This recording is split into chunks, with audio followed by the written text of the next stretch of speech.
It was a crisp autumn night in Maplewood. The streets curled like sleepy ribbons under amber porch lights. Leaves drifted across empty sidewalks.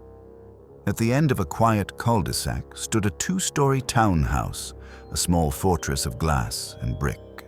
Inside, 32-year-old architect Sarah Jennings sat at her desk. Blueprints spread wide, a pencil still tucked behind her ear. At 10:15 p.m., she closed her laptop, removed the pencil, and exhaled softly. Her nightly ritual began. The kettle clicked on, herbal tea steaming. A single white pill rattled into her palm. She locked the back door twice, always twice, and padded barefoot up the carpeted stairs. In her bedroom, the scent of clean linen and lavender spray lingered. The digital clock glowed 10:30 exactly. The pill, the tea, the locked doors, a choreography she trusted, a pattern she believed kept her safe. Outside, a single car rolled slowly past. Across the street, a curtain shifted. Someone, somewhere, was watching. Over the following weeks, the ritual began to betray her. Where once the pill brought soft, dreamless sleep, now it left her heavy-limbed. Disoriented, she woke with headaches, a metallic taste in her mouth, an unshakable fog that trailed her into work. She checked the label. Same doctor, same dosage, same pharmacy. Nothing had changed. Yet her body told another story. One Saturday morning over coffee, she poured a few pills into her palm to show a friend. Her friend frowned, tilting her head. "These look different, Sarah. The edges are sharper, the color's off."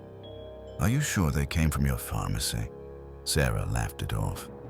But that night, alone in her kitchen, she compared one pill to an older leftover from a travel bottle. They weren't the same. Her locked-door sanctuary no longer felt certain. Unbeknownst to her, while she sat in traffic or worked late under fluorescent lights, someone had already crossed her threshold.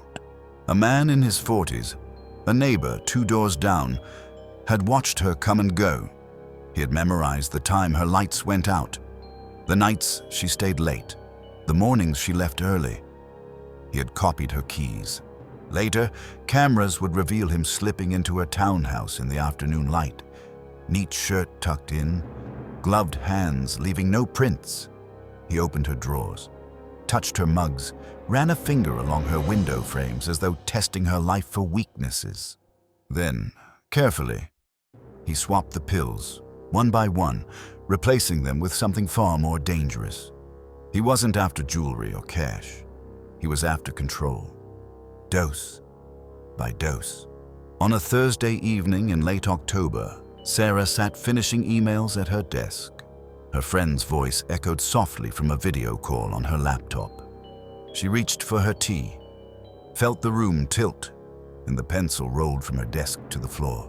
She tried to stand, her vision swimming, but her knees gave way. The mug shattered across the hardwood. On the screen, her friend's face froze, mouth open in shock, calling her name as the connection flickered. Sarah's phone buzzed on the desk, unanswered. When paramedics arrived minutes later, they found the amber bottle on the counter, the same label as always. Inside were lethal sedatives.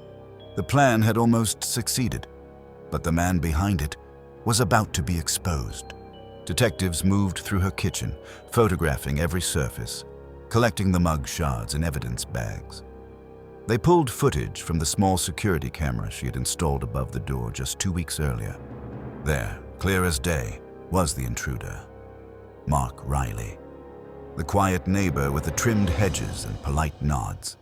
His file read like a slow burn warning: restraining orders, trespassing charges, a fascination with poisoning cases documented on old message boards.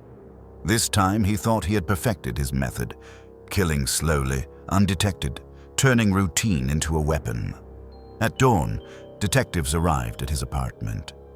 Inside, the kitchen table was a chilling still life. Gloves, multiple bottles of stolen medication, a steaming coffee cup, and an open notebook filled with meticulous notes. Day 3, drowsy. Day 7, weaker. Day 12, tremors. Day 19, can't focus. Every dose, every reaction, every night, charted like a dark experiment. He had written it all down, convinced no one would ever read it. They handcuffed him as he tried to explain it away. The notebook and pill bottles blurred in the foreground of crime scene photos. Sarah survived, but spent months recovering. Her bedroom, once lavender and linen, now smelled of antiseptic and fear.